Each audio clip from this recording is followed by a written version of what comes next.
Ok. ¿Ahí todos ven? Bueno, si tienen una pregunta ahí me avisan. La verdad va a ser corto, pero pues ahí está. Empezamos. Bueno, el IFOM, ¿qué es? Significa International Foundation of Medicine. Pues básicamente es este grupo que deriva de la NBME, que ya no no me acuerdo exactamente las siglas, National Board for Medical, algo así. Básicamente es toda una organización. El punto es básicamente evaluar conocimiento médico y comparan cómo le va a ciertas universidades con las demás. Estos son 2 exámenes.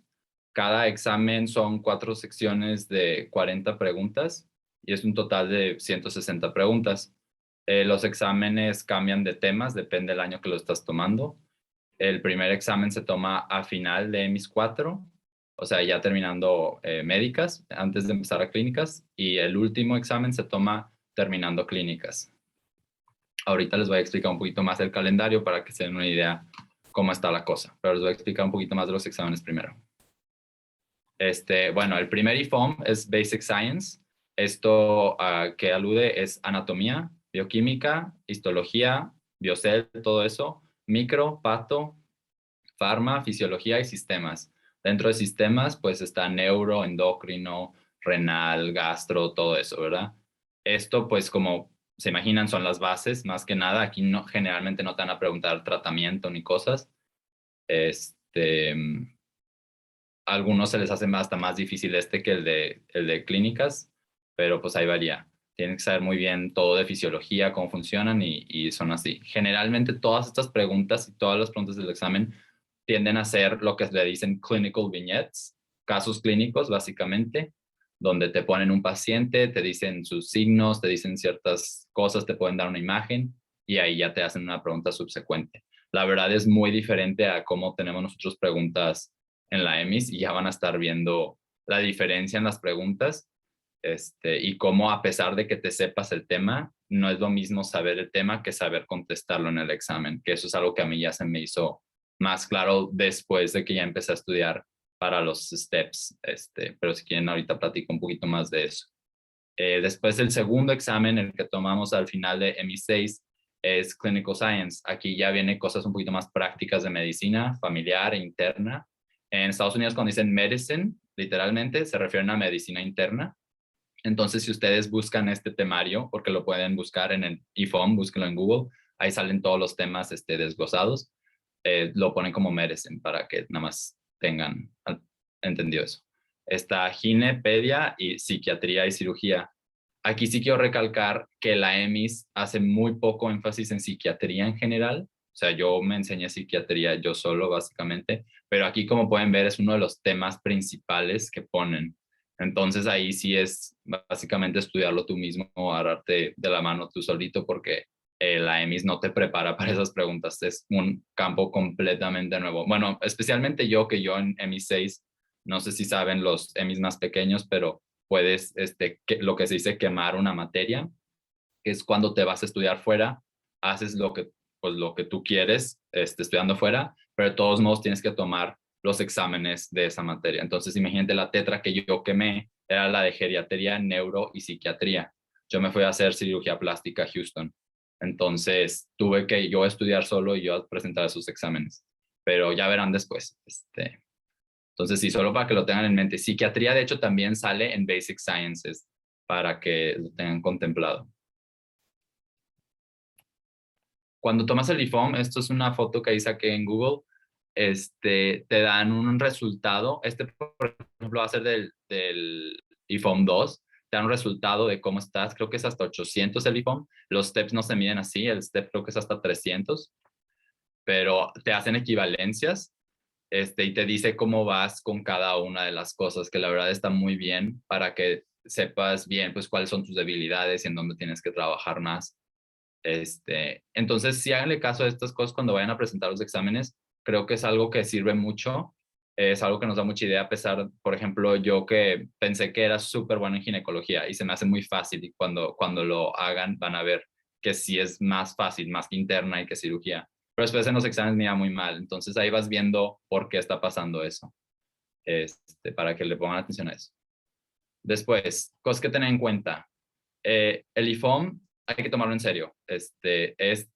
Bueno, a mí me tocó esto, no sé si exactamente están las mismas reglas con ustedes, pero es 10% de la calificación, o sea, contemplan lo que te sacaste en el IFOM como 10% de tu calificación final. Ay, disculpen, no sé qué está pasando aquí. Entonces, para el primer IFOM, toman en cuenta tu calificación final de todas tus materias y 10% es el IFOM. Entonces, eso te puede ayudar mucho para, pues, alcanzarte si estás atrás o quedarte donde quieres estar, etcétera. Y después también para el IFOM 2, se toma en cuenta para el servicio social. Entonces, siempre cuando vayan a hacer decisiones muy importantes en tu carrera, van a contemplar el IFOM. No para asustarlos, pero para que lo tomen en serio. Desafortunadamente o afortunadamente, tomas el IFOM, terminas semi 6, tienes un mes de vacaciones. Bueno, así lo hicieron con nosotros, no sé si sea con ustedes, porque yo tuve un año irregular porque justo fue pandemia cuando acaba de empezar pandemia cuando ya me estaba graduando. Entonces, no sé si esto aplique exactamente igual para ustedes, pero les voy a contar cómo me fue a mí. Entonces, tienes un mes y después lo presentas y después, como una semana y media después, empieza servicio. Entonces, pues, ya te arruinaron tus vacaciones porque básicamente estás estudiando para el IFOM todo el tiempo. Pero a mí me ayudó mucho eso porque la verdad van a ver después, cuando sea más al final, que muchos promedios hay diferencias de décimas. O sea, es tan poquito la diferencia. Muchísima gente está en ese rango de 89, 91 y esto de verdad que hizo la diferencia. Puedo decir sinceramente que si no fuera porque me fue mejor en el IFOM que muchas personas, no hubiera tenido una plaza de servicio social en plaza universitaria.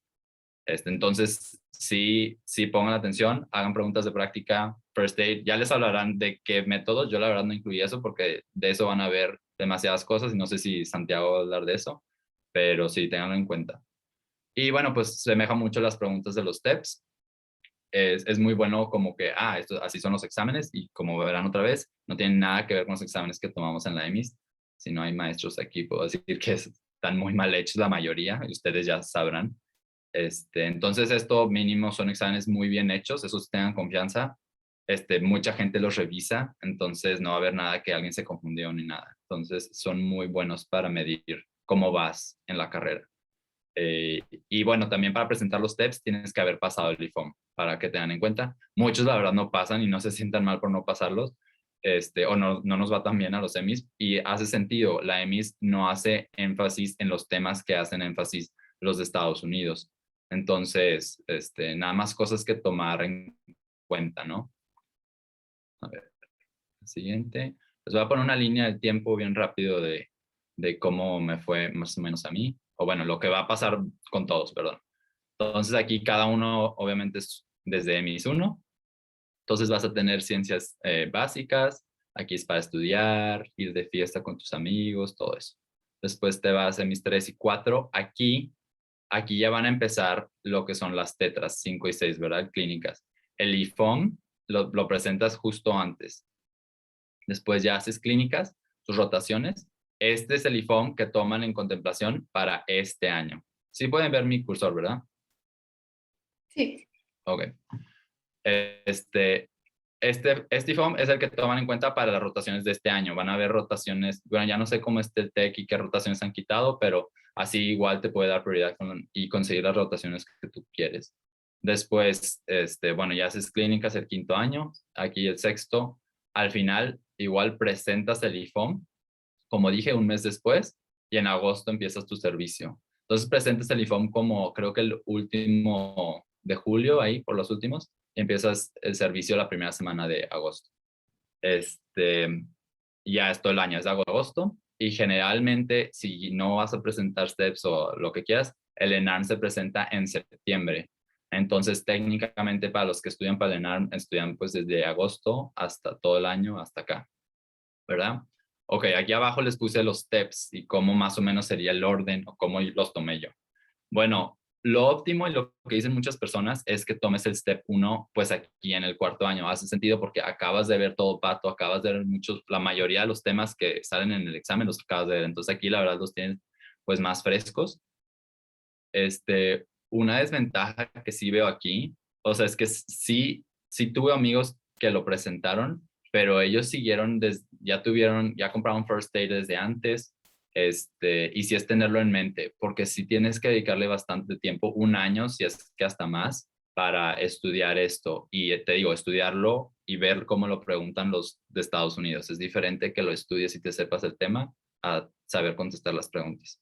Entonces, una muy buena opción que hizo mi amigo es tomarlo a final de mis 4. Aquí hay unas vacaciones de como un mes de mis 4 a mis 5, porque aquí recuerden que aquí ya empiezan tetras, entonces es julio. Aquí pueden tomar el Step 1 y la verdad es una muy buena opción porque ya lo tienes, entonces ese nadie te lo quita y súper a gusto. La verdad, yo como que pensé, pero no supe, no estaba tan convencido de irme a Estados Unidos y ya supe que quería irme a Estados Unidos más rotando en el quinto y sexto año. Ahí fue cuando ya se me prendió más la chispa. Entonces lo que yo hice, pues sin haber presentado Step 1, yo empecé mi servicio estudiando, pues ya tienes mucho de lo clínico en este año, porque pues estás rotando en clínicas, ¿verdad? Entonces ya me seguí estudiando para el Step 2. Lo presenté en junio de este año, y ya, entonces mi plan ahorita, y es lo que estoy haciendo, es estudiando para el Step 1. ¿Qué ventajas, desventajas? Pues lo óptimo es que padre haber tenido ya presentado ya tenía los dos y ya podría hasta aplicar para el próximo año. Pero pues X o Y lo presentamos después, pero la verdad sí tiene una ventaja presentarlos así, porque la verdad ahorita que estoy estudiando para el Step 1, ya muchísimos de los temas, pues es medicina a final de cuentas, mucho ya lo tienes, como que ya tienes no, inercia y no empiezas como desde cero, por así decirlo. Entonces ahorita ya empecé mucho más avanzado en Step 1. Entonces eso sí sirvió, que fue como un maratón y ya presentas Step 2 y le sigues con Step 1 y así terminas rápido. Es un beneficio. No sé si alguien tiene una pregunta hasta ahorita. O sea, entonces el step 2 sí se puede presentar primero. Sí, se pueden presentar en desorden. Ya no tiene nada que ver el 1 o el 2, se puede presentar en desorden, aunque no es tan intuitivo. Decidir si hacerlo o no. Entonces, de hacerlo me refiero a presentar los steps. Ya me enfoqué un poco más en los steps y lo conecté un poquito con el iPhone. Pero bueno, uno de los pros es que la verdad repasas y aprendes mucho. Muchas, ya que estuve usando UWorld y First Aid y estas cosas, la verdad es que tiene una manera muy bonita de integrar las cosas. La verdad, yo no intenté nada para estudiar para el ENARM, entonces sí estoy sesgado, no sé. Pero aprendí muchísimo. Me impresionó la cantidad de cosas, yo creo que hasta nuevas que aprendí, aún habiendo terminado medicina. Entonces, pues el conocimiento nadie te lo quita. Para ser un buen doctor, no solo para el examen, lo quieres hacer. Los steps tienen una vigencia de 7 años, si mal no me equivoco, es lo último que vi. Entonces, esos te duran, pues, para mucho tiempo. El ENARM lo puedes presentar todos los años. Cada año se presenta el ENARM, pero si tú solo estudias, bueno, no tengo ningún experimento de esto, pero si tú solo estudias para el ENARM, no te va a ir bien en los TEPS, muy probablemente. Si tú estudias mucho para los TEPS, sí te puede ir muy bien en el ENARM de todos modos. Tengo amigos y gente que ya me ha dicho, no estudié nada, o sea, enfocado en el ENARM, estudié puros TEPS y nada más presenté el ENARM ese día y estuvieron pasando para muy buenas plazas. Entonces, siento que solo aplica de STEPS a ENARM, pero no viceversa. ¿Me explico? Y en dado caso de que al final no te quisiste ir a Estados Unidos para tu especialidad, los STEPS los necesitas para una subespecialidad subsecuentemente. Entonces, como tienen 7 años de vigencia de que termines tu residencia, de todos modos te van a seguir sirviendo, ¿no? Entonces, eso hay que contemplarlo. Algo que no está tan a favor, las contras, es, la verdad está caro, cada examen cuesta $1,000, especialmente si lo vas a tomar aquí, cuesta $200 más. Hay muchos otros gastos del abogado, alguien tiene que ver que eres tú y muchos otros gastos que ni les voy a decir, pero generalmente solo en el proceso de exámenes y verificación y así estás hablando, y de métodos, lo que vas a invertir en recursos para estudiar, estás hablando de $3,000 solo para presentar el Step 1 y Step 2, aprox. Y esto es sin aplicar después a los programas subsecuentes, solo les estoy diciendo esto. Es muchos documentos, la verdad todo se puede, es algo tedioso, pero todo es en línea y gracias a la pandemia, la verdad todo se ha hecho muy eficiente y todo es online y todo se sube, entonces por ese lado está muy bien. Creo que eso es todo, no sé si tengan unas preguntas. Y Muchas levanta la gracias. mano Perla y Keila. No sé si primero Perla. Sí, los steps, ¿cuántas veces lo puedes presentar o cómo funciona eso? Ah, sí. Perdón, no enfaticé tanto porque no sé si vayan a hablar de esto después, pero los steps creo que los puedes presentar estaba antes hasta 6 veces, creo que ahorita lo puedes presentar hasta 4 veces, pero eso es irrelevante. Tú si vas a presentar el step, vas a hacer muchos exámenes de práctica que te van a decir cómo estás de rango. Tú no lo presentas, si apenas pasas o lo estás reprobando, obviamente no lo presentas. En los exámenes, te digo, los self-assessments es lo que le dicen. Entonces, los self-assessments te dan una muy buena idea de dónde estás. Lo padre para ustedes es que pues ya no va a ser numérico, entonces solo va a ser pass-fail y pues aprovechen eso. Eso significa que chance en vez de estudiar estos 3 otros meses para subir tu calificación, ya puedes presentar sabiendo que vas a pasar. Pero generalmente creo que lo puedes presentar hasta 6 veces o 4 veces. Pero tú preséntalo una vez. Eso es mi recomendación, porque cuando lo repruebas sale permanentemente ¿cómo se llama? Que reprobaste un examen. Ok, gracias. Ok, Keila. Hola, yo tengo dos preguntas. En cuanto a eso de pass o fail, ¿crees que, o sea, sí entiendo que es ventaja pues por el simple hecho que tal vez ya no tienes que aspirar a un percentil tan alto? No sé si se reporta el percentil todavía, digo, no, o sea, tal vez, o sea, no sé si eso sea algo que sigue pasando. Buena pregunta, la verdad no sé. Ok. De hecho, hubo unas cosas que vi, de hecho en unos videos de Santiago, que creo que ya les puede explicar mucho mejor lo que contempla los programas para aceptar a candidatos. Y ves el step 2 está como en la octava cosa que consideran. Y el step 1 creo que es como la sexta. O sea, Ok. hay mucho más de cómo te asocias, tus interviews. La verdad, ellos tienen los estadounidenses tienen todo esto muy holísticamente hecho. Entonces, aunque te fue súper bien en los steps, tampoco es garantía. Y viceversa, yo diría que también si no te fue tan bien en los steps, tampoco es garantía de que no vas a entrar a residencia. Es lo contemplan muchas cosas, investigación, cómo te fue en tu carrera, cómo te comunicas, etcétera. Pero Tengo sí, otra yo creo que eso ya lo pregunta. podemos dejar. Sí. Gracias, Gabriel.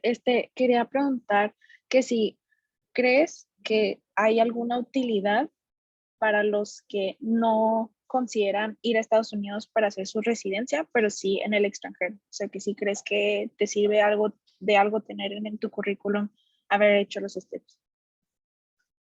Híjole, buena pregunta. La verdad, no creo. O sea, si te vas a ir a España o te vas a ir a otro lugar o te vas a quedar en México, lo único que les va a importar es el examen nacional de ahí. Creo que los steps sí son válidos en Canadá, aunque no estoy muy seguro, pero es algo muy similar. No creo que si nada más los estás haciendo para currículum, no los hagas, te diría. Es mucho tiempo invertido para solo hacerlo por eso. Y justamente estaba yo preguntando por Canadá, entonces sí, como que tengo que indagar un poco ahí más, si, o sea, si hacer el de Canadá o hacer el estadounidense. Pero gracias. Sí. Sí, yo no estoy tan seguro de eso, mejor yo creo que ya le tendrás que preguntar a otra persona, yo no lo investigué eso bien, pero para Canadá tengo entendido que sí tienen algo muy similar. Si no es que el mismo examen, uno muy similar. Gracias, Gabriel. Bueno, Jair. Y sí, doctor, una imagen que tenía de los niveles por especialidad que venían como una gráfica, esa del IFOM creo que era esa. ¿Son ¿Esta? resultados? ¿Esta? La siguiente, esa. ¿Son resultados del examen o es de algún programa para preparación?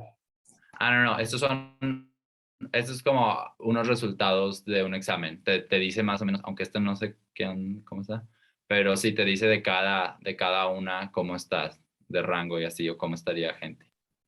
Si Ah, sabes ok. cómo se ven los box plots, estos. Bueno. Ok, gracias. ¿Una otra duda?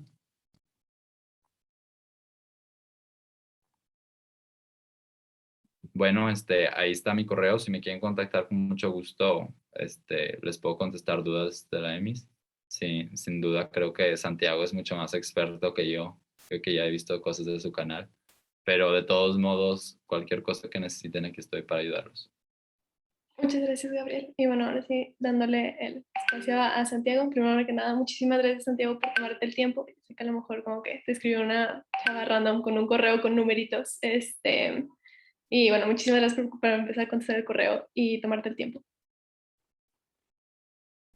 No, mucho gusto y muchas gracias a ustedes por invitarme aquí a hablar con todos ustedes. No sé si se me están escuchando en este momento para Sí, verificar que todo todo el perfecto. audio esté bien.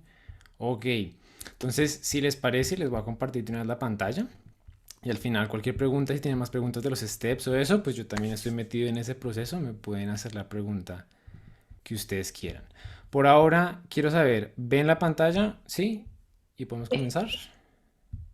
Ok, entonces, permítanme un segundo, listo. Entonces, hoy, bueno, me presento, soy Santiago Acosta, médico de la Universidad del Rosario. Em, la razón por la que estoy aquí, pues me pidieron muy amablemente que les diera una charla más o menos de cómo prepararse, pero lo que quise hacer con esta charla fue más que decirles cómo preparar el IFOM o cómo preparar los steps, les quiero compartir algo así como tres secretos, tres mensajes clave para llevarse para la casa de cómo estudiar para exámenes de residencia, de cómo organizar el estudio, de cómo atacar este problema y no morir en el intento. Eh, y realmente nuestro objetivo de hoy es no, lo que yo les dije, no tanto como llegar y decirles cómo ustedes tienen que despertar a las 6 de la mañana y tienen que hacer estas preguntas y luego tienen que leer el First Aid 30 páginas. No, porque realmente eso va a variar mucho y si quieren algo así como un poquito más específico está mi canal de YouTube y el canal de tutorías de medicina interna en donde me he explayado en detalles con mucho más tiempo para darle pues, toda esa información.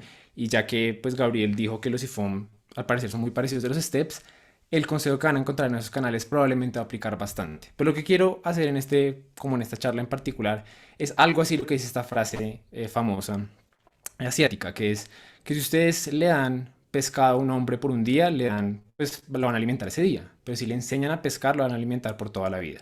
Entonces, la idea de hoy fundamentalmente es esa, la idea de hoy fundamentalmente es enseñarles a ustedes cuáles son las técnicas, cuáles son las estrategias o los mensajes clave que uno tiene que saber, que vienen de la ciencia, vienen de 60 años de investigación, de cómo estudiar para rendir exámenes de residencia, ¿cierto? Pero para comenzar, quisiera como salirme un segundo del IFOM y de los steps y todo esto. Y quiero que por un segundo se imaginen que el examen que ustedes van a presentar el día de mañana no es el IFOM, ni los steps, ni el ENARP, ni nada de eso. Sino que es un examen donde ustedes los van a exponer a una serie de pinturas como esta. Y ustedes tienen que llegar y decir, yo creo que esa pintura es de X autor. Por ejemplo, aquí Ron, ¿cierto? Y eso tiene un pero, y es que esta prueba no es una prueba de memorizar, no es una prueba donde ustedes les van a mostrar las imágenes que les van a salir en el examen, sino que les van a mostrar otras imágenes de estos autores y en el examen les van a salir imágenes nuevas, como por ejemplo, estas son las de su estudio y estas son las que les aparecen en el examen. Ustedes tienen que llegar y decir, ok, yo creo que esta es de este, de este, de este, de este. Entonces aquí es donde yo les comienzo a hacer esta pregunta. Imagínense que ustedes tienen que estudiar para ese examen y yo les voy a dar dos opciones que ustedes pueden seguir para estudiar para dicho examen. En la primera opción, ustedes cogen al autor, digamos cogen un autor, George Braque, y ven una imagen, después otra imagen de él, después otra pintura, otra pintura. Digamos que les doy 10 segundos por pintura y revisan 5 a 6 imágenes del autor. Después pasan al siguiente. Ven una imagen, ven la otra, se intentan familiarizar con él y después al siguiente autor, y así, así, así. Y la opción número 2 es en donde yo les muestro esta imagen, por ejemplo, George Braque, 10 segunditos. Después les muestro esto. Otro autor, 10 segundos. Otro autor, 10 segundos. Y van viendo de cierta manera como entrelazado un autor con el otro, aleatorios, ¿cierto? Tan, tan, tan. Y después cuando acaban otros autores vuelven a comenzar con otras obras hasta que hayan visto la misma cantidad de obras. Les quiero preguntar ahora a ustedes qué opción elegirían. Y aquí para que me respondan y de una vez les digo, Para los que de pronto me conocen, saben que soy embajador de Ambos, que es una de las plataformas que yo más recomiendo y que me parecen excelentes para la preparación de exámenes de residencia.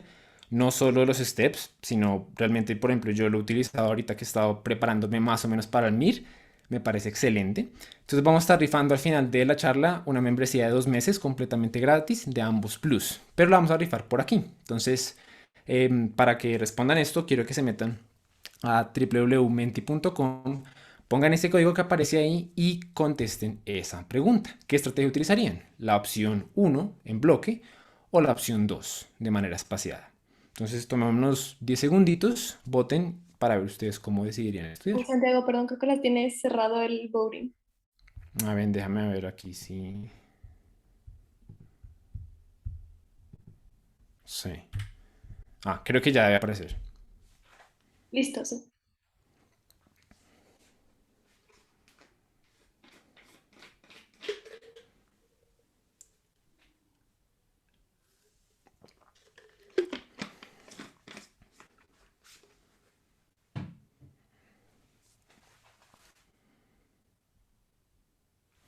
Ok. Entonces está más o menos como 60-40, más o menos. La gran mayoría prefieren bloque, pero hay bastantes que preferirían espaciado. Entonces yo les cuento en realidad que este experimento ya se realizó y en realidad fue publicado bajo este nombre, Learning Concepts and Categories, ¿cierto? Y básicamente lo que ellos cogieron fue un grupo de personas, 120 personas, y les puso a aprender 6 autores. Qué pena, 12 autores. 6 de ellos lo hacían así, en bloque. Un autor, luego el otro, luego el otro. Mientras que los otros 6 autores los iban haciendo aleatorios.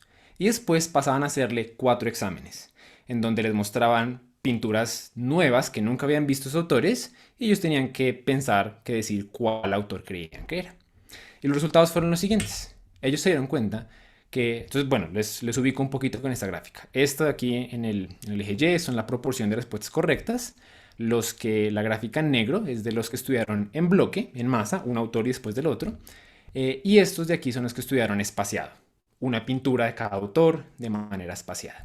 Y lo que ustedes se dan cuenta es que en los 4 exámenes, que a propósito este viene siendo examen 1, examen 2, examen 3 y examen 4, es que siempre el rendimiento de los autores que se aprendieron con la opción 2, viendo una pintura, luego la segunda, de otro autor, luego otra de otro autor, siempre tenían un mejor rendimiento. Las personas cuando estudiaban así siempre respondían mejor.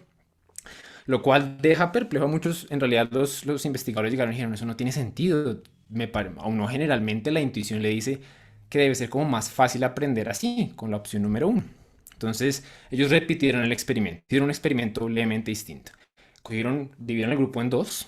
El primer grupo lo cogieron y todos los artistas los iban a aprender en bloque. Un autor y después el otro y después el otro. Y el segundo grupo solo iba a aprender en aleatorio. Y repitieron otra vez el estudio. Y estos fueron los resultados. Y como ustedes se dan cuenta, siempre estudiar de manera espaciada le ganó a estudiar en bloque. Pero lo interesante realmente no acaba ahí. Porque después de hacer el examen, ellos hicieron una encuesta. Ellos llegaron y dijeron a las personas que habían estudiado con ambos métodos, les preguntaron, bueno, ¿usted cuál método cree que fue más efectivo? ¿Estudiar en bloque o estudiar de manera espaciada? Y aquí viene lo interesante. Entonces les daban 3 opciones. Que en bloque fue mejor que estudiar de manera espaciada, que fueron como igual, o que estudiar de manera espaciada fue mejor. Y si ustedes se dan cuenta, la gran mayoría de personas, 75 personas de 120, pensaron que estudiar en bloque, estudiar en masa, era más efectivo, lo cual es completamente al revés de lo que realmente aumentaba el rendimiento. Entonces, el primer mensaje como que no se tiene que llevar de estudios como este es que nuestro sentido de cómo de los mejores métodos de estudio muchas veces corre contraintuitivo a lo que realmente es lo que mejora el rendimiento, ¿cierto? Ahora bien, ¿por qué? Y ya en un segundito les cuento por qué les estoy contando esto con el IFOM. Pero, ¿por qué pasa esto? Y la respuesta es en realidad bastante sencilla. Porque cuando yo comienzo a estudiar autor por autor y veo varias pinturas de ese autor, me comienzo a familiarizar con eso.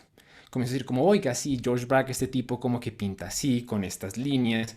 Me comienzo a sentir familiar con el contenido. Y aquí llega realmente el problema. Porque en el momento en el que me comienzo a sentir familiar con el contenido, me parece sencillo.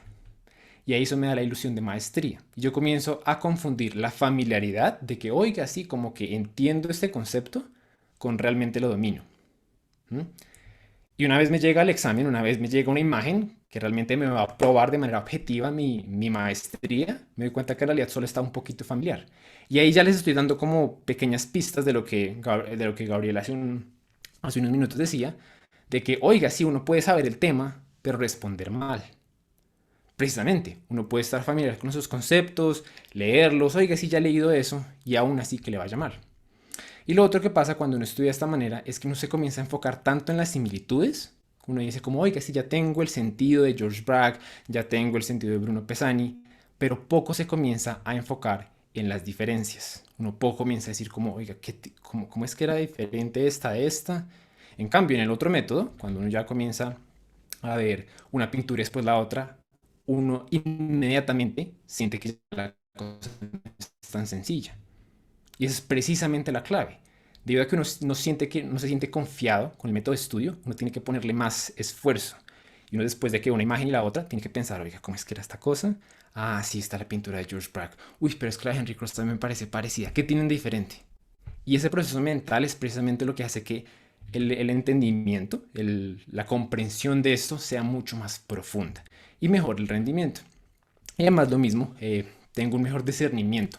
No solo me enfoco en las similitudes, sino me enfoco en las diferencias. Y además tengo un repaso espaciado. Tengo que recordar lo de George Bragg aquí una vez me aparece después de 5 autores. Tengo que forzar a mi mente a estar recordando eso.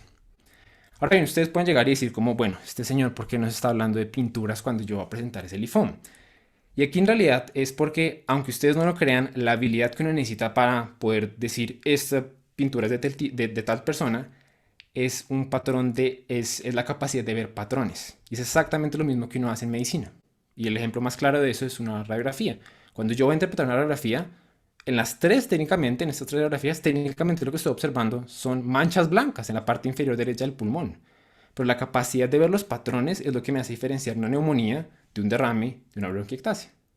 Y yo iría incluso más adelante, más allá, para tener un mayor argumento y decirles que cuando ustedes ven un caso clínico, ya sea en la clínica o ya sea en un examen, ustedes están haciendo exactamente lo mismo. Están abstrayendo información y llegan y dicen, ok, sí, 3 enfermedades que técnicamente son de 3 sistemas distintos, cardiología, infectología y neumología, todas tienen esto, dolor torácico, disnea, diaforesis, taquicardia. Como todas tienen colores, pero hay cosas distintas. Unas tienen dolor pleurítico, otras tienen tos, otras tienen un dolor diferente. Entonces, de cierta manera, nosotros somos artistas en ese sentido. Y por eso, incluso más, a la hora de uno hacer un examen de residencia, es tal cual como si le mostrara una imagen, que uno nunca ha visto antes, porque si ustedes lo piensan, en un examen, ustedes la pregunta que les ponen ahí, el caso clínico que les van a poner ahí, en el IFOM, en el ENAR, en lo que sea, es un caso clínico que ustedes realmente nunca han visto. Ustedes han visto versiones de ese caso clínico, pero nunca han visto esa pintura como tal. O sea que les están mostrando una pintura nueva y ustedes tienen que ser capaces de integrar todo y llegar y decir, esto es, ejemplo, pericarditis. ¿Mm? Entonces, el mensaje es claro. La ciencia nos dice que cómo deberíamos estudiar espaciado, entrelazado. Un poquito de cardio, un poquito de infecto, un poquito de neumo, un poquito de renal. Como haces precisamente esta pregunta, que les hace a ustedes tener conceptos de cardiología, de reumatología, de infectología, todo a la vez. Pero si ustedes observan la manera en la que el estudiante promedio de medicina estudia o se prepara para el IFOM, los STEPS, abre su first aid y comienza a ver capítulo por capítulo. Intenta dominar todo de cardio, después todo de micro, todo de neumo. Y él siente que es supremamente efectivo, porque siente que está teniendo esa maestría sobre el contenido. Siente que está, pero realmente, como ya hemos visto, lo que se siente es muy familiar con el contenido. Y de nuevo, no los podemos culpar, o sea, las personas que estudian así se siente muy intuitivo. Yo también comencé así cuando apenas comencé a tener mi estudio del Step 1. Yo comencé a estudiar así, y esa es la razón. La mayoría de la gente piensa que esto es efectivo. Y aquí les voy a dar un datico que me parece chévere y sumamente impresionante. Y es que después de hacer el examen, antes de tomar la encuesta, a los participantes se les decía que el 90% de los estudiantes aprendían mejor con el método espaciado que con el método en bloque. Y lo que respondían a ellos es que el 80% de ellos pensaba que ellos pertenecían al otro 10%, a la excepción, a los que no aprenden mejor con el método espaciado. Entonces nosotros todo el tiempo nos tenemos estas ilusiones de conocimiento, que nosotros creemos que sabemos cuál es la mejor forma de aprender, cuando lo que muestran los resultados es que en realidad muchas veces no tenemos ni idea. Entonces, todo eso fue para decir que una de las claves que casi que se sienten como secretos porque son tan contraintuitivas, que es que si ustedes quieren hacer un examen en el que tienen que tener muchos conceptos a la vez, la clave al parecer es que estudien de manera entrelazada. No vayan por bloques, sino que estudien un poquito de cada cosa y estén constantemente repasándola. ¿Cómo hacer exactamente esto? Porque la idea no es que uno llegue con un sistema sumamente complejo, la idea es que sea sencillo. ¿Cómo hacer eso exactamente?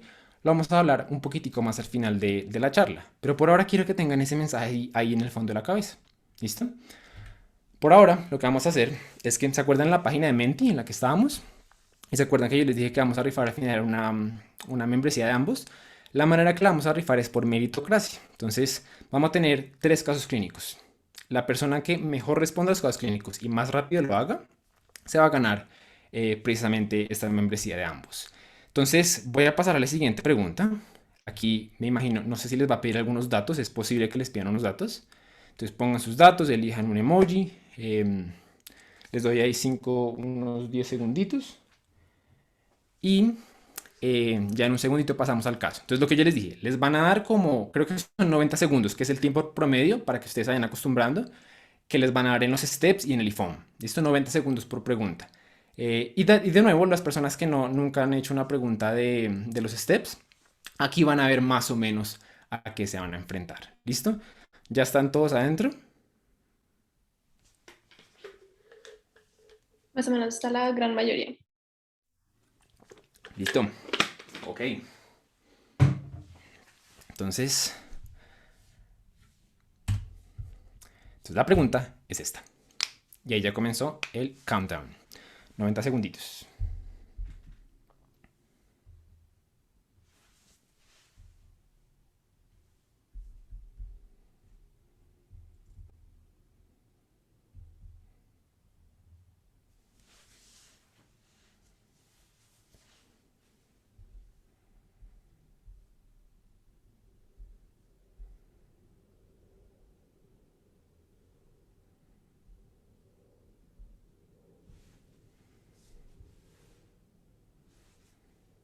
Vamos a ver cómo van.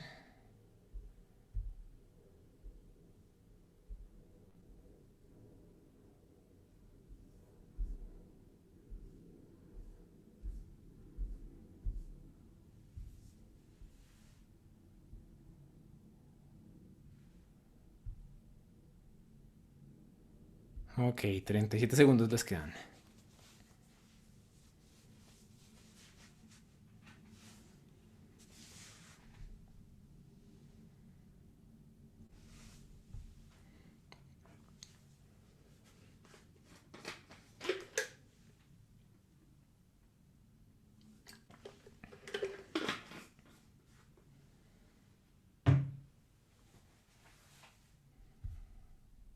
¿10 segundos?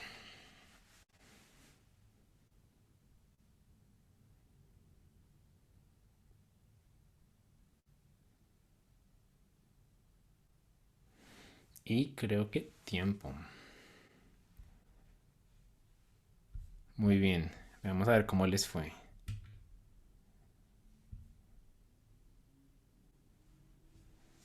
Entonces, Roberto va ganando con 957 puntos.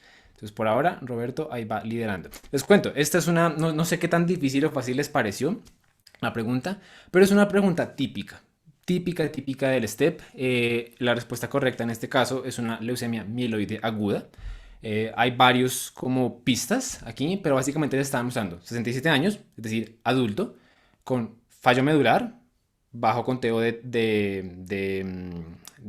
hemoglobina, de eritrocitos, de plaquetas, un conteo leucocitario sumamente alto, indicando que puede tener una leucemia.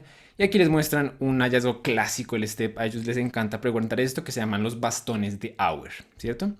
Luego orientándoles a que es una leucemia mieloide aguda. Entonces, La razón por la que les puse esto es porque ustedes dicen listo. Entonces ya este tipo llegó y me dijo que tengo que aprender de manera espaciada, entonces tengo que aprender la leucemia, entonces ya sé que yo no me voy a sentar hoy en la tarde a aprender todo leucemias, sino que las voy a aprender de a poquito, ¿cierto? Pero exactamente cómo aprendo eso. O sea, ¿cómo aprendo esto?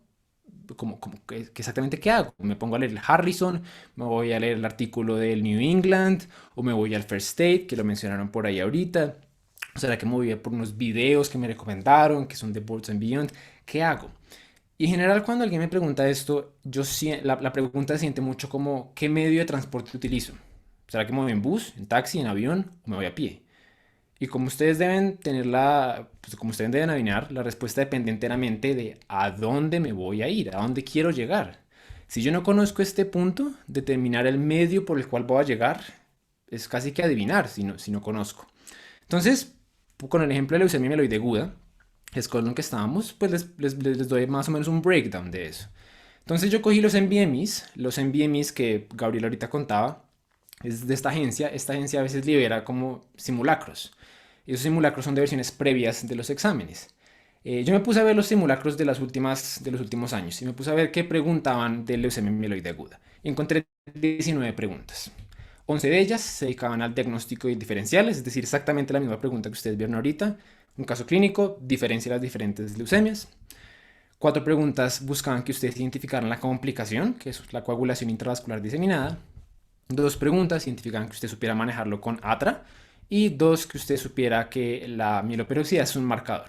Y ya. Eso es lo que el NVMe, la gente que hace el IFOM, quería que usted supiera la leucemia mieloide aguda. Básicamente, 4 conceptos de aquí. Pero usted para poder resolver eso, primero tiene que saber identificarlo, el patrón de lo que estábamos hablando. Y ese patrón, yo me puse a hacer como las preguntas que tenían ahí, y me di cuenta que básicamente se resumían en 3 cosas. Uno, le van a mostrar la translocación 15-17 a veces, esa puede ser como el tip que le dan. 2, le pueden hablar de fallo medular. Y 3, le van a hablar de bastones de Auer. Si usted sabe esas 3 cosas, más las 4 que le van a preguntar, usted sabe leucemia mieloide aguda en cuanto a el NVMe le concierne, ¿cierto? Entonces, básicamente, 7 conceptos. 4 aquí, 3 acá. Y aquí viene la pregunta. Entonces, ya sabemos la meta, ya sabemos que son 7 conceptos. Si yo me voy al Harrison, perfectamente pueden estar esos 7 conceptos, pero me van a tomar 14 páginas para leerlo. Es decir, voy a tener un concepto útil, en cuanto al NVMe, cada 2 páginas. Pero si me voy, por ejemplo, a una plataforma estilo Ambos, que claramente no es la única, pero es un ejemplo, en una página encuentro los 7 conceptos. Y no solo eso, sino que imagínense ustedes, si ustedes han leído Harrison, cuántos conceptos encima de ese concepto que me quiero llevar me van a decir en el Harrison por página. Cuántos conceptos no necesarios va a ser necesario recorrer para poder llegar a ese que me importa. Y ojo, porque yo, ¿cómo voy a saber cuál es importante y cuál no? Muy difícil. Entonces, si yo me voy como por este tipo de libros, es como si me fuera caminando a otro país. Voy a llegar, sí, pero voy a llegar muy lento y con un montón de equipaje. Entonces, a esto que es lo que yo les estoy hablando, yo le suelo llamar en mis canales de YouTube el guión de los exámenes de residencia. Y todos los exámenes de residencia que son estandarizados, en donde el Estado llega y hace un examen, en ARM, MIR, USMLE, IFOM, MRSP, creo que eso es en Reino Unido, lo que sea, ellos siempre tienen un guión, siempre tienen una serie de cosas que ellos quieren que ustedes sepan, que precisamente ellos ponen ahí como el umbral, como que ellos dicen, nosotros queremos que el médico que entre aquí a practicar sepa por lo menos esto. Eso es lo que yo lo llamo el guión. Y su trabajo, ese guión viene siendo casi que el sitio al que ustedes quieren llegar. Entonces, aquí viene la idea. Si ustedes entienden que ese examen no les van a preguntar todo de la leucemia mieloide aguda, sino que les van a preguntar ese guión, mientras ustedes más rápido comiencen a aprenderlo y a dominarlo, mejor les va a ir. Y ese viene siendo como el mensaje número 2 de esta charla, que una de las claves de un estudio adecuado para exámenes de residencia es que sea dirigido. Y aquí aplica muy bien la frase de el que mucho abarca, poco aprieta. Si ustedes intentan leerse el Harrison y llevarse los 60 conceptos de la leucemia mieloide aguda, puede que realmente no se lleven ninguno sumamente bien, que ninguno quede claro, Pero si llevan 7 y los dejan muy claros, perfectamente les va a ir mejor. Y mucha gente se frustra con esto, porque muchas personas cuando leen y leen y leen dicen, sé un montón, pero me va mal. En cambio, esta persona que solo hace X, Y o Z, le está yendo súper bien. ¿Por qué? Es porque está jugando el juego que es. Hay que saber jugar, hay que saber. Ustedes pueden entrenar así pues, y ser muy juiciosos, pero si están entrenando para un juego distinto al que realmente les van a probar, pues el resultado no va a ser muy bueno, ¿cierto? Listo. Entonces, con ese segundo mensaje de lado, para introducir el tercer mensaje, vamos a pasar a nuestra siguiente pregunta. Entonces aquí démosle clic y comencemos la pregunta. Entonces, ¿están listos? 1, 2, 3. 90 segunditos.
Creo que les quedan 15 segundos.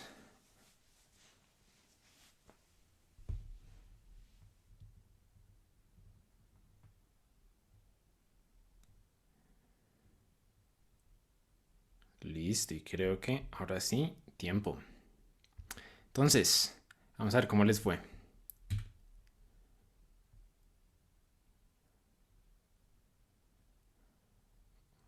Bueno, creo que derrocaron a Roberto.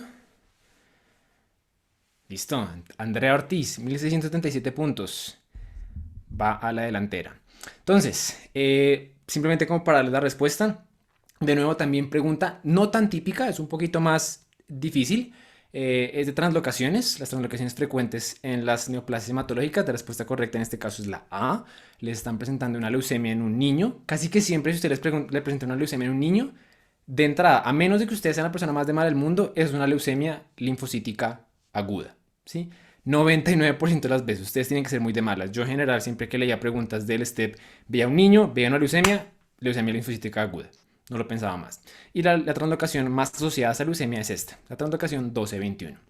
La 15-17 es de leucemia mieloide aguda, esta creo que es del linfoma de Burkitt, esta creo que es del linfoma folicular y esta es de una leucemia mieloide crónica. ¿Listo? Entonces, y esa es la razón por la que voy a introducir el siguiente tema. Ustedes dicen, ok, listo, ya sé que me toca estudiar de manera espaciada, ya sé que mi estudio tiene que ser dirigido, ya sé que, por ejemplo, me tengo que aprender estas berracas translocaciones. ¿Cómo me las aprendo? Porque pues al final de cuentas esto ya no es como recordar una pintura, esto ya es un detalle muy puntual.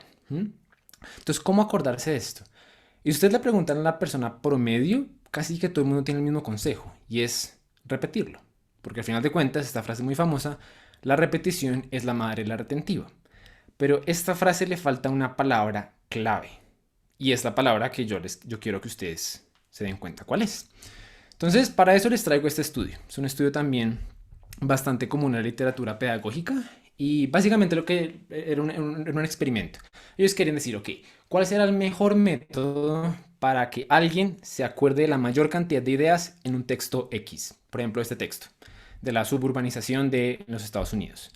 Entonces, alguien dijo, bueno, la repetición es la madre retentiva, entonces leámoslo varias veces. Entonces, perfecto. Grupo A lo que va a hacer es leer esto un número ilógico de veces. 3, 5, 8, 14. Bien.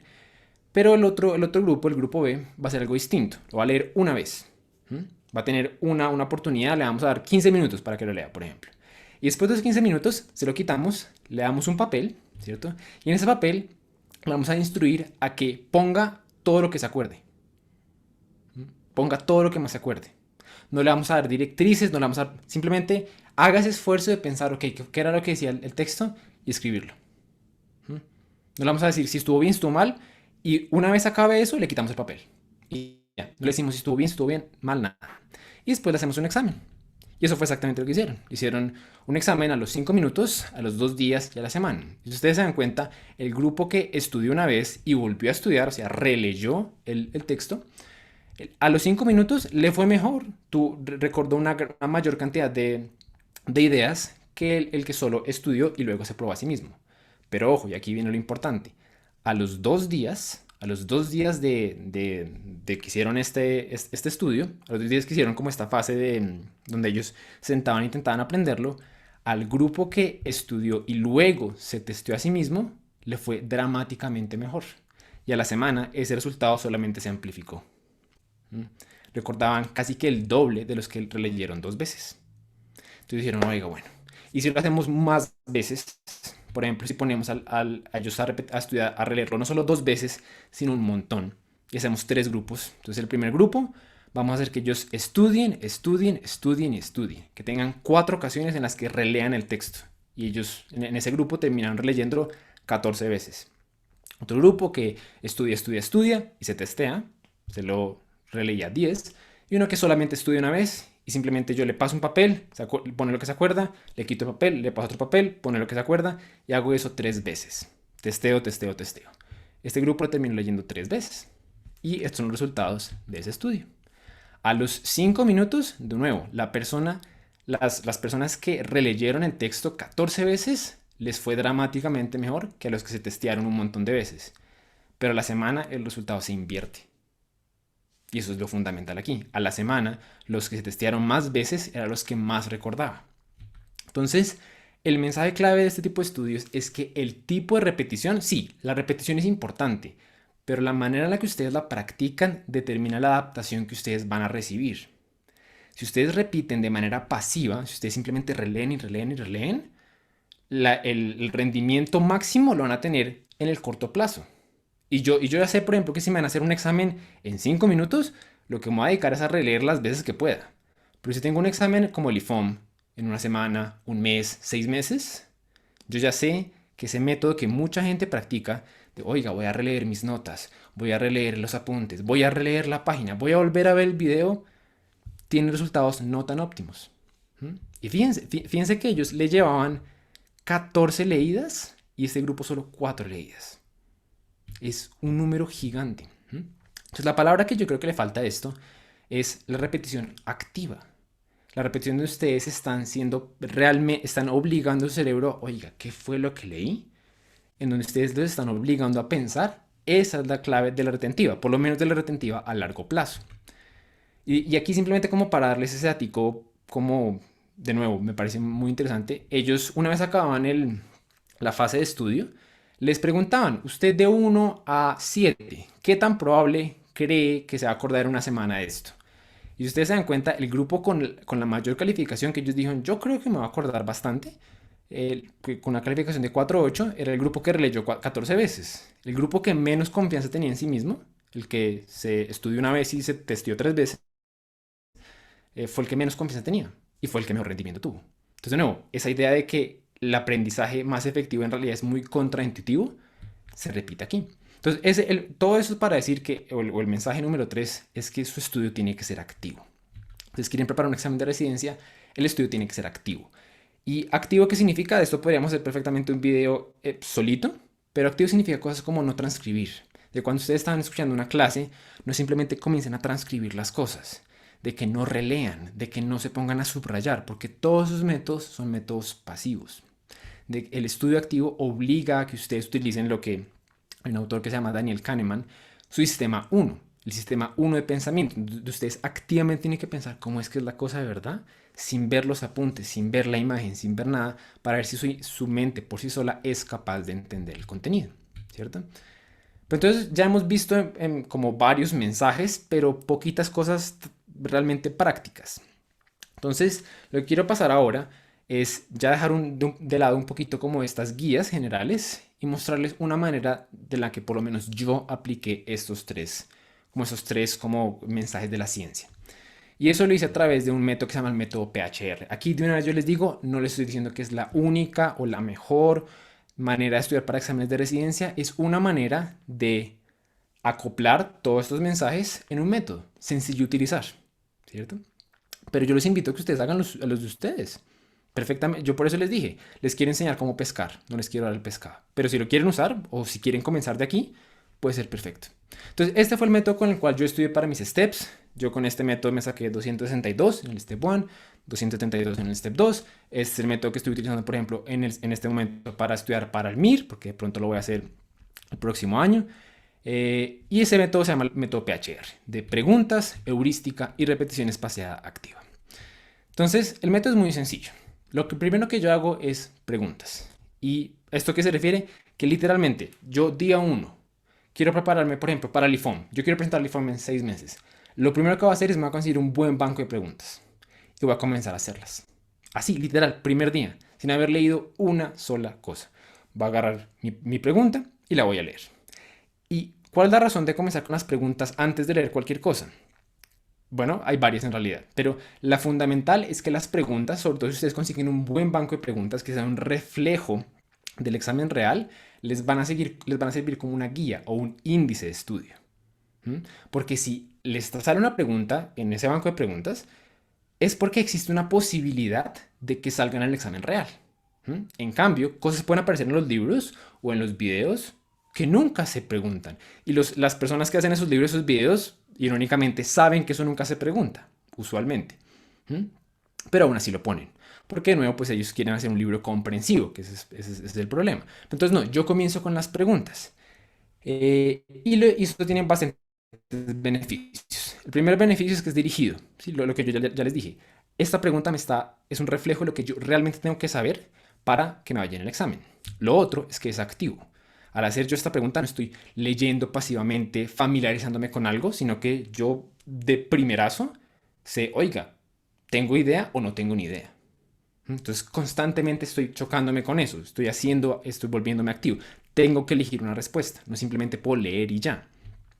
Lo otro es que es espaciado, porque si ustedes se dan cuenta aquí, me están preguntando de cardio, de inmuno, me están preguntando de infecto, de neumo, me están preguntando un montón de cosas. Todo el tiempo tengo que tener esos conceptos repasándose, reactivándose en mi cabeza, lo cual es espacio el estudio un poquito de cada cosa y cada vez que me llega una pregunta, ese set de cosas va cambiando. Y lo otro es que es a prueba de ilusiones. Porque si me sale que la pregunta está mal, yo puedo tener la idea en mi cabeza de que yo soy un montón de esta enfermedad. Pero si la saqué mal es por algo. Entonces constantemente me estoy recordando de lo que realmente sé y de lo que no sé. Entonces yo comienzo directamente con las preguntas. Y yo sé que muchas personas ya comienzan a decir, como esto no tiene mucho sentido, no se preocupen, ya en un segundo les cuento como la crítica más frecuente que encuentro con este método. Pero comienzo con las preguntas. Después de eso, las preguntas lo que me orientan es a decir como listo, usted tiene que saber de esta serie de temas. Lo que yo procedo a hacer ahora es aprenderlos de una manera heurística. Para los que no están familiarizados con el término, la heurística se define como estrategias de resolución de problemas que involucran métodos prácticos. Y viene la clave, son métodos prácticos, que aunque no garantizan ser perfectos, son suficientes para acercarse a un objetivo.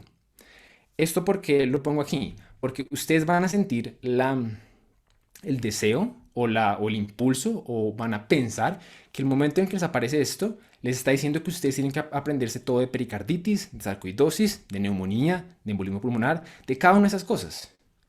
Pero realmente no es así, como vimos ahorita. Ustedes tienen que aprenderse un guión muy específico. Entonces, lo que yo intento hacer, la pregunta que yo me intento resolver es, ¿qué exactamente debo yo saber para responder correctamente esta pregunta? Y punto. Si logro aprender eso, me doy por dado y paso a la siguiente. Yo les digo la verdad, usualmente eso es suficiente, es más que suficiente con la retroalimentación que encuentro en los casos clínicos. Esa retroalimentación para mí usualmente es suficiente. Y si me queda faltando algo, por ejemplo, en la plataforma que estamos rifando al final de esta charla, que se llama Ambos, con un clic puedo leer lo que sea que yo no entiendo. Pero si esto no es suficiente, me voy a algún lado en donde pueda aprenderlo.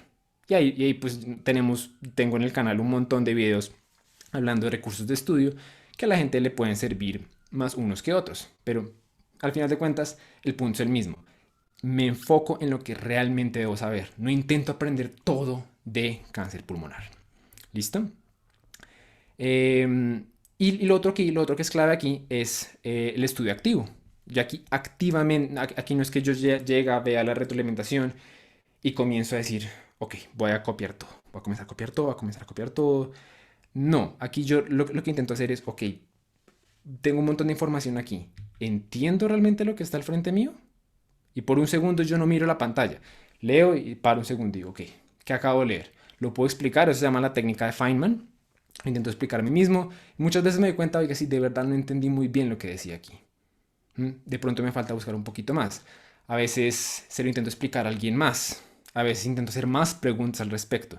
Pero intento constantemente recordarme a mí que el solo tomar apuntes, el solo transcribir las cosas, no me va a ayudar. Y no estoy diciendo que los apuntes son malos, pero hay que saber tomarlos de manera activa. Y después de eso, después de comenzar con las preguntas, utilizarlas como índice, aprender de manera heurística, lo que me encargo es de no olvidar el tema. Y para no olvidarlo lo tengo que repetir, pero ya sabemos que lo tengo que repetir de manera activa. Y la verdad, el 90% de las veces lo repito con más preguntas. Porque en la siguiente pregunta que me aparece en 3 días, perfectamente me van a preguntar muchos de los temas o van a necesitar tener a la mano muchos de los temas que me habían salido antes. Pero si yo por alguna razón siento que un tema me cuesta o algo más, utilizo flashcards. Las flashcards me parecen una de las mejores técnicas de estudio en medicina. Hay que saber usarlas también. Tengo un tutorial en el canal de tutorías medicina interna. La aplicación que yo utilizo para las flashcards se llama Anki. En caso de que lo quieran ver, pues el video tiene como este título. Pero básicamente es eso. Y así de sencillo el sistema. Y con ese sistema, si ustedes se fijan, intenté meter 1, que fuera espaciado, 2, que fuera activo y 3, que fuera dirigido. Pero tiene unos requisitos. Y aquí con esto creo que ya casi voy a cerrar. Y tiene varios requisitos. El primero es que ustedes necesitan suficientes preguntas. Si ustedes quieren aplicar algo como lo que yo les mostré ahorita, 100 preguntas no les van a ser suficientes. Tienen que tener un poquitico más. No, en realidad muchísimas más. Los bancos de preguntas, por ejemplo, ambos, la plataforma que yo les cuento, tiene 5000. Hay un banco de preguntas súper famoso para los steps que se llama UWorld. Ese banco de preguntas, la última vez que vi tenía como 3000 y pico. Y no solo que tengan suficientes preguntas, sino que sean un buen reflejo de la meta deseada. Si ustedes encuentran un banco de preguntas del MIR, pues no les va a servir mucho para el STEP. Entonces, que sea realmente un reflejo de lo que ustedes les van a preguntar en su examen. No tienen que ser las mismas preguntas, así como no tienen que ser las mismas pinturas en el examen de las pinturas, pero tienen que ir más o menos por el mismo lado. ¿Listo? Requisito número 2 es que tenga recursos de estudio destilados. Aquí hablamos de lo mismo. Perfectamente pueden leer el Harrison para su IFOM, pero se van a demorar 10 veces más. Entonces, un recurso de estudio que realmente tenga una síntesis de lo que ustedes deben saber, se enfoque en lo que ustedes realmente les van a preguntar o es posible que les pregunten. Y aquí es donde entra un poquito de mi queja, no me voy a detener mucho en esto, pero mi queja, por ejemplo, el First Aid, porque el First Aid es de los libros más destilados que existen, son solo los conceptos que les van a preguntar. Mi problema con el First Aid usualmente es que, aunque es destilado, no es pedagógico, porque es una lista de cosas. Y los humanos técnicamente, en teoría, no aprendemos muy bien listas, aprendemos muy bien explicaciones y conceptos. Y el First Aid está escrito más como si fueran un montón de datos, como si estuvieran leyendo un montón de fechas. Y así en mi opinión, es un poquito más difícil de aprender, pero pues hay mucha gente que le gusta el First Aid. Y el tercer requisito es que reconceptualicen los errores, porque este probablemente es la crítica más frecuente que se le hace a métodos como este, que dicen como no, pero es que cómo va a comenzar con las preguntas si va a comenzar equivocándose. Sí, ese es el punto. Como nosotros tenemos la idea de que si comenzamos a fallar, si una pregunta tenemos mal, estamos fracasando. Cuando lo que estamos haciendo es realmente aprendiendo. En realidad me encantaría, pues no podemos por métodos de tiempo, los estudios que se hacen con neuroplasticidad, de modelos animales, de modelos biológicos, de cómo se da la neuroplasticidad cerebral, la que nos permite aprender y memorizar y cambiar la manera en la que conocemos, muestra que el trigger, como el gatillo para como disparar la neuroplasticidad cerebral es en realidad equivocarse. Cuando uno se equivoca, el cerebro recibe la señal y dice como, oiga, aquí hay algo raro. no, algo salió mal, me toca modificarme. Si ustedes constantemente están dando la ilusión de que, oiga, sí, esto lo conozco, esto es familiar, el cerebro nunca recibe la señal y por lo tanto nunca siente que tiene que cambiar. La señal la recibe solo hasta el día del examen, que es, pues para ese punto ya para qué, ¿cierto? Y lo último es evitar ilusiones de conocimiento, que es lo que yo les dije, no confundir que ustedes se familiarizan con un concepto con que realmente lo dominan. Bien. Y aquí simplemente como ya como cierre y un poquito de autopropaganda, si a ustedes les gustó más o menos como la dinámica de esto, de lo que la ciencia nos puede explicar de cómo aprender efectivamente, en los próximos meses voy a estar soltando un curso completamente gratis en una plataforma llamada Skillshare, llamado Cómo aprender efectivamente según la ciencia.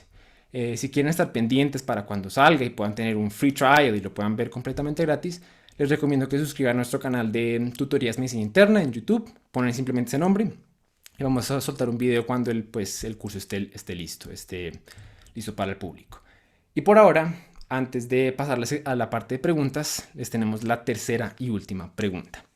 Que aquellos que estuvieron muy pendientes de la presentación probablemente vayan a tener un poquito de ventaja en esta pregunta. Eso fue a propósito, pero bueno. Entonces, estén pendientes de Mentimeter.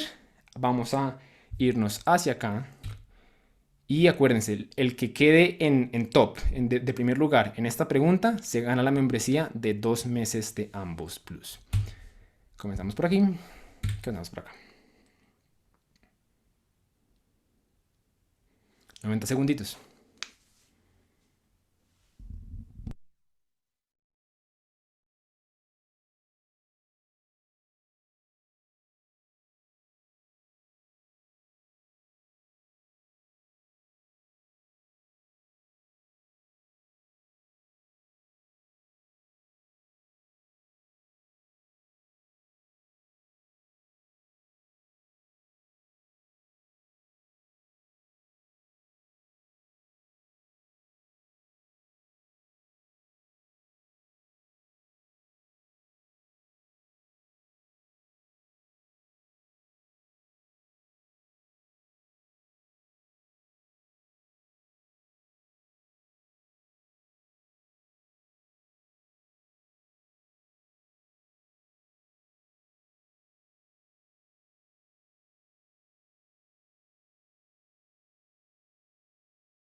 Creo que quedan como 5 segundos.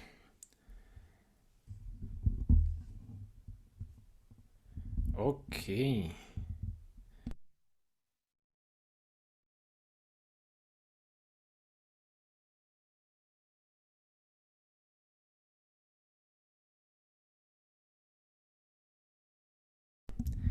Listo, entonces veamos quién ganó. A ver. Ganó CF. No sé quién será CF. Si se quiere anunciar por el chat. Sí, si se quiere anunciar por el chat, mejor. O Sofía te puede recomendar para que anotemos el correo, que alguien, no sé, que alguien se anuncie como por CF por chat, para que yo le pueda mandar a su correo la membresía de Ambos Plus. ¿Listo? Sí, Que se claro, ganó los... ya acaba de decir que es Claudia Flores. Claudia, si puedes mandar tu correo por el chat para yo anotarlo y luego se lo mando a Santiago. Listo. Perfecto. Felicitaciones. Les cuento que ese es un estilo, es más o menos lo que ustedes pueden esperar en su IFOM/Step 1. Y ya pues sin más, o sea, yo sé que fue muy cortico, pero quería como llevar a la casa esos 3 puntos muy clave. No sé si tienen más preguntas. Hay un montón de cosas que tengo en los canales de YouTube que probablemente ahí me explayo en detalles, pero si tienen algo muy puntual aquí, pues siéntanse libres de hacer la pregunta.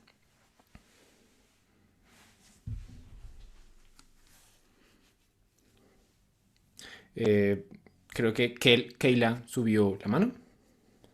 Hola Santiago, muchas gracias. Yo quería preguntarte, es que suele existir mucho esta crítica que al estudiar para responder un examen estás en realidad como que dejando de poner atención en lo que en la práctica clínica es importante.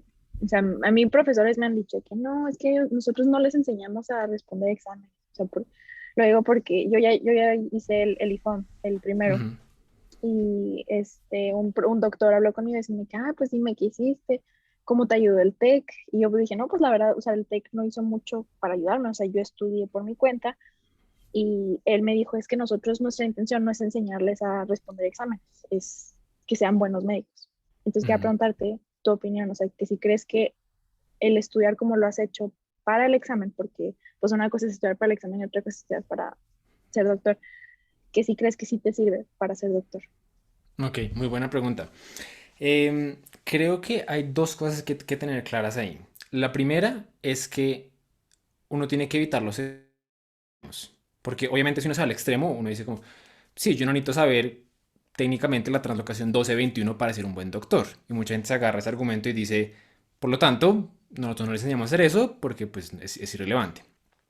Y los otros dicen, no, pero es que hay un montón de conceptos que son sumamente importantes y los exámenes enseñan a integrar. Creo que ambas cosas son correctas. Como en la mayoría, la historia parcial es precisamente eso, historia parcial.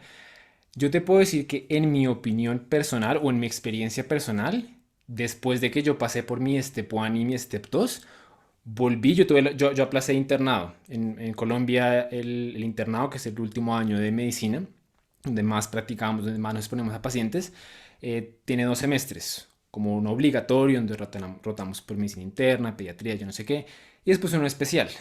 Cuando yo me devolví, técnicamente había pasado un año sin tocar un solo paciente, sin haber visto nada. Y volví y era como si las cosas hicieran clic.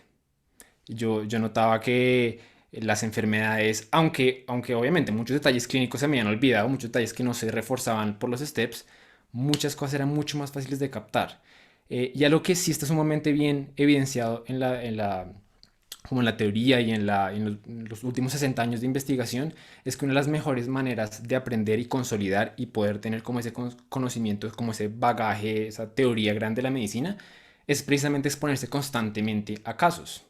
Y en la práctica clínica uno de cierta manera hace eso, pero si uno estudia de una manera coherente, si uno no estudia simplemente sentándose a ver si me aprendo esta tabla del first aid, sino que si uno realmente intenta integrarlo a esa teoría como, porque eso es como un punto de que me voy por una tangente, pero siento que también importa la manera en la que uno estudia. Muchas personas se acercan a estos exámenes como si fueran un concurso de memoria, a ver quién sabe más datos aleatorios de la medicina. Cuando no lo es, porque como ustedes se dieron cuenta, sí hay datos aleatorios. Efectivamente, las translocaciones son datos aleatorios. Pero tener la capacidad de diagnosticar una leucemia linfoide aguda, no cualquier persona salida de la carrera tiene esa capacidad. No cualquier persona llega y concreta esos datos. Y yo sí, con mi experiencia personal, me he dado cuenta que hay una diferencia clara entre las personas que se han preparado para ese tipo de exámenes, Step 1 y FOM, de las personas que no. Usualmente son personas que tienen esa capacidad de enfocar un caso, porque al final de cuentas es lo que uno se enfoca es la capacidad de reconocer patrones y es una habilidad clínica fundamental. Entonces, mi resumen de esa respuesta es, uno, siento que depende enteramente de uno cómo se prepare. Pero una de las habilidades fundamentales para que uno la llene en uno de estos exámenes es el reconocimiento de patrones y el entrelazamiento de conceptos. Y eso es fundamental en la práctica clínica. Entonces, sí y no. Pero yo diría que estoy más a favor que en contra. Muchas Jorge, gracias. creo que tiene una pregunta, ¿no? Con mucho gusto. Y creo que Jorge tiene la mano levantada. Sí, hola Santiago. Mi pregunta es, María José también la puso en el chat, que era ¿con cuánto tiempo nos recomiendas empezar a estudiar para el IFOM y para el STEPS? Ok. Em, depende enteramente de... Depende de muchos factores. Primero depende de en qué nivel de base están. Si ustedes, por ejemplo, no sé, están en cuarto semestre, apenas acaban de ver algo de básicas, les va a tomar mucho más tiempo prepararse porque tienen que adquirir todo el bagaje clínico. Si ustedes sienten que sus bases están muy malas, pues les va a tomar obviamente más tiempo. Si ustedes de base ya son alguien que está casi que en el percentil superior, es muy bueno respondiendo ese tipo de exámenes, se ha preparado desde antes, así sea de manera indirecta, porque hay mucho contenido que ustedes, o sea, por ejemplo, lo que explicaban de los STEPS y el MIR y el ENARM, que las personas que se preparan para los STEPS tienen un poquito de ENARM. Hay algunas maneras de prepararse durante la universidad que le ayudan a uno a orientarse más hacia ese tipo de exámenes. Entonces depende muchísimo, esa pregunta varía mucho. En general, la respuesta promedio dentro de como de los últimos par de años que yo he aconsejado a personas, 6 meses a un año es el promedio de lo que le toma a una persona tener un buen puntaje. ¿Mm? Pero eso tiene una variabilidad sumamente grande, porque además lo otro es que depende si ustedes se dedican de lleno, tienen todos los días, todo durante un año a poder aprender, o si tienen medio tiempo.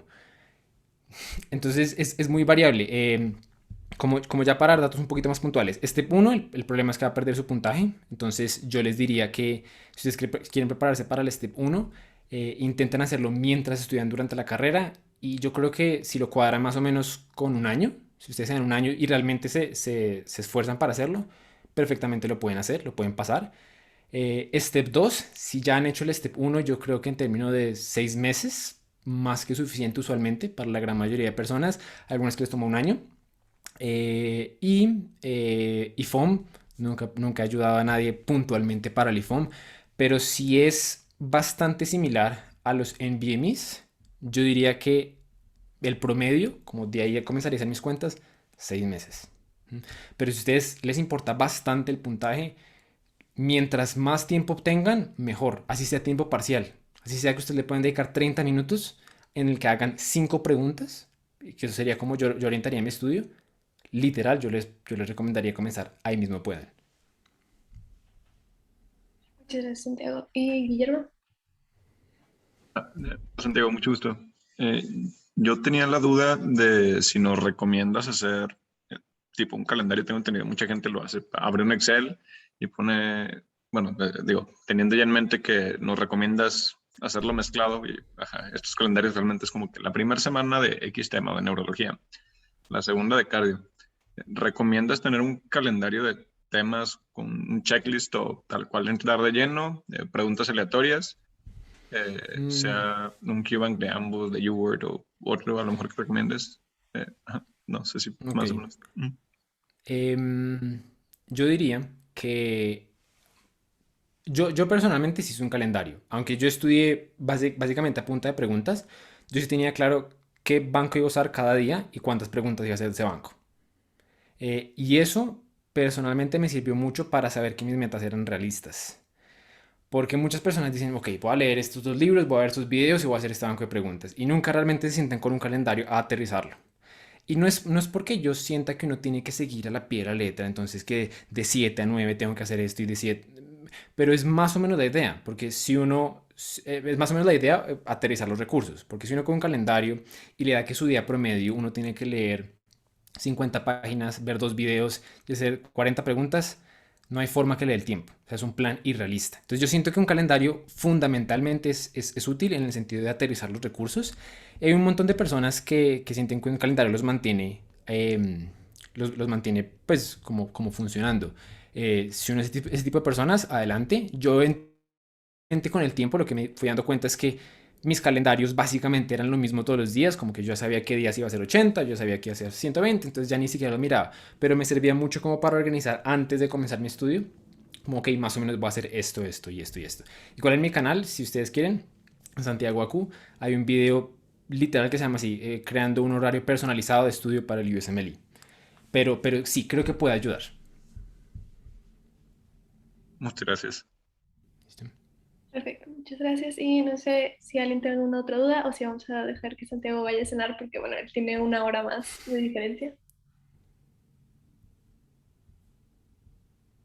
Ok, parece que no. Bueno, nada más quería darte las gracias de nuevo, Santiago, por tomarte el tiempo y espero que tengas muchos nuevos followers. Y pues sí, realmente eso es todo. Muchísimas gracias. Listo, no, muchísimas gracias a ustedes, espero que les haya gustado. Cualquier otra duda, pues quedo pendiente. Yo, como Sofía debe saber, yo me demoro un poquito en responder, pero casi siempre termino respondiendo. O si no, por los canales de YouTube. Y nada, mucha suerte en sus exámenes y nos estamos viendo entonces. Muchísimas gracias, Santiago. Y gracias a todos por conectarse. Listo. Así, mucho éxito en el MIR.